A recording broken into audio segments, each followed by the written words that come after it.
So everyone thinks and knows that iPads can be really frustrating and just really annoying because you don't really know how to use all of the apps on it and all of the ideas on it.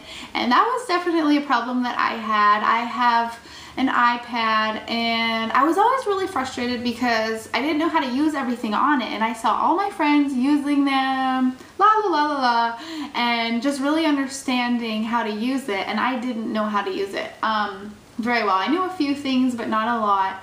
So I actually ended up purchasing the video lesson offer, and they have hundreds of videos, which was really great, and they really took you through step by step on how to use your iPad. I paused it many times just to go back and learn it.